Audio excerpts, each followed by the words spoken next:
Les bazars et autres enseignes à petit prix dans l'équipement de la maison et de la personne ont la cote. Leur positionnement prix, qui a largement contribué à leur succès, restera un levier majeur pour attirer la clientèle selon cette étude de Xerfi. Et ce, même dans un contexte d'amélioration de la situation économique des ménages.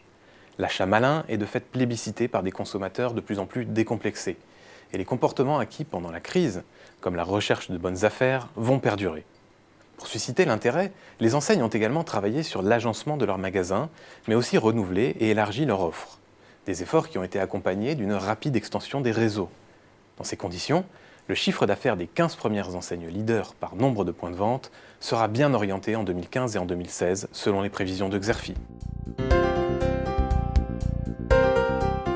Les enseignes à petit prix ont de fait redoublé d'efforts. D'abord pour moderniser leur concept de vente et se défaire de l'image négative attachée aux discounters et aux solderies. Elles ont misé sur la qualité et la présentation des produits. C'est l'exemple de Tati, qui a organisé ses magasins autour d'espaces thématiques, supprimé les bacs à vêtements ou encore installé des cabines d'essayage.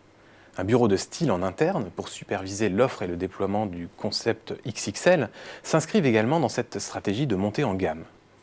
Ensuite, les acteurs ont renforcé ou développé leur maillage territorial ces dernières années, un levier majeur de croissance de l'activité. Et les leaders ont toujours des plans de développement ambitieux.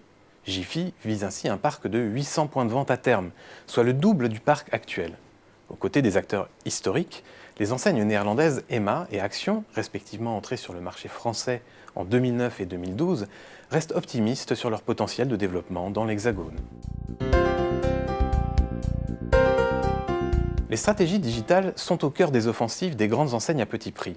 Plus précisément, les opérateurs ont développé des dispositifs cross-canal. Ainsi, après Emma, Jiffy et Tati en 2010, Vima et la Foire Fouille ont lancé en 2013 leur site marchand. Un site qui intègre notamment des fonctionnalités Web to Store, comme la géolocalisation ou le click and collect. D'autres encore, comme Baboo, ont développé des applications mobiles non marchandes, offrant elles aussi des fonctionnalités cross-canal. Les grandes enseignes ne négligent pas non plus les réseaux sociaux. Toutefois, les opérateurs sont inégaux face au digital. Seules 7 des 22 premières enseignes étudiées par Xerfi disposent ainsi d'un site marchand. Ce retard sur Internet de nombreux distributeurs d'articles à petit prix est un sérieux handicap face à l'intensification de la concurrence.